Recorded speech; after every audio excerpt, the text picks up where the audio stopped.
Hi friends, అందరికీ నమస్తే. ఈరోజు మరో టేస్టీ రెసిపీతో మీ ముందుకు వచ్చేసాను.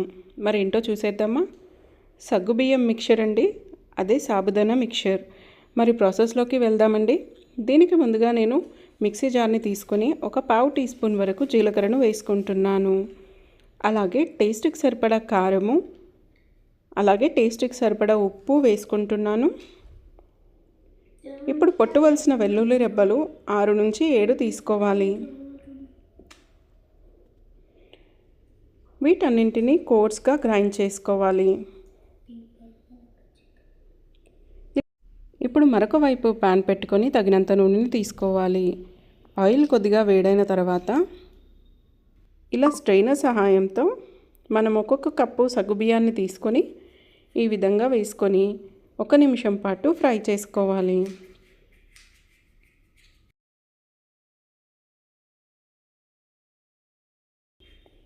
ఇలా మనకు పాప్కార్న్ చిటపటలాడుతూ ఉంటుంది కదండి, సేమ్ అలాగే ఫ్రై అవుతాయి.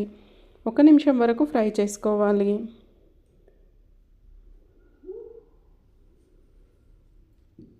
ఇలా చక్కగా ఫ్రై అయిన తర్వాత వీటిని వేరొక బౌల్లోకి ట్రాన్స్ఫర్ చేసుకోవాలి. ఇప్పుడు ఇందులోకి తగినన్ని అటుకులను తీసుకొని ఈ విధంగా ఫ్రై చేసుకోవాలి. ఇవి కూడా చక్కగా వేగిన తర్వాత వేరొక వైపు ట్రాన్స్ఫర్ చేసుకోండి. చూసారు కదండి, ఇక్కడ వేయించుకున్నవన్నీ ఈ విధంగా చక్కగా ముత్యాల్లాగా వచ్చాయి. పొడి పొడిగా ఈ విధంగా చక్కగా వచ్చాయండి. ఇప్పుడు మరొక వైపు 1 కప్పు వరకు పల్లీలను తీసుకొని ఈ విధంగా ఫ్రై చేసుకుంటున్నాను. ఇలా చక్కగా ఫ్రై అయిన తర్వాత వీటిని కూడా పక్కన పెట్టేసుకోండి. ఇప్పుడు ఇందులోకి తగినన్ని కాజును తీసుకోండి. అదేనండి జీడిపప్పు పలుకులు. ఇది కంప్లీట్గా ఆప్షనల్. మీరు కావాలి అంటే తీసుకోవచ్చు, లేదంటే స్కిప్ అయినా చేయొచ్చు. ఇలా కావాల్సినన్ని జీడిపప్పులను తీసుకొని ఒక 2 నిమిషాల పాటు ఫ్రై చేసుకుంటే సరిపోతుంది. చూసారు కదా, ఇలా చక్కగా ఫ్రై అయిన తర్వాత వేరొక వైపు ట్రాన్స్ఫర్ చేసుకుంటున్నాను.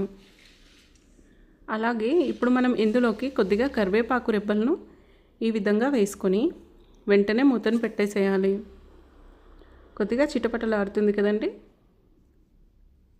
1 నిమిషం తర్వాత మూత తెరిచి చూసినట్టయితే ఇలా చక్కగా ఫ్రై అయింది. ఇప్పుడు ఈ కరివేపాకును కూడా వేరొక వైపు ట్రాన్స్ఫర్ చేసుకోండి. ఇప్పుడు మరొక వైపు ఒక బౌల్ తీసుకొని ఇందులోకి మనం వేయించుకున్న సగ్గుబియ్యాన్ని తీసుకొని ఇందులో వేసుకోండి. అలాగే మనం ముందుగా వేయించి పెట్టుకున్న అటుకులను, అలాగే జీడిపప్పు పలుకులను, పల్లీలను తీసుకొని ఇందులోకి వేసుకోవాలి. మనం ముందుగా గ్రైండ్ చేసి పెట్టుకున్న కారం పొడిని కూడా ఇందులోకి వేసుకోవాలండి.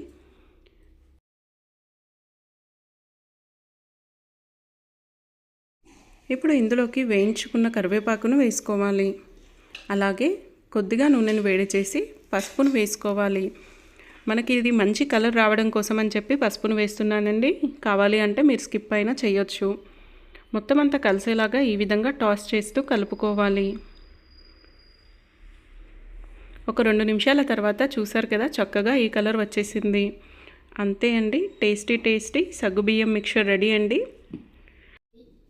నా వీడియోస్ కనుక మీకు నచ్చినట్టయితే లైక్, షేర్ అండ్ కామెంట్ చేయండి. సబ్స్క్రైబ్ చేయడం మాత్రం మర్చిపోకండి. Thank you for watching.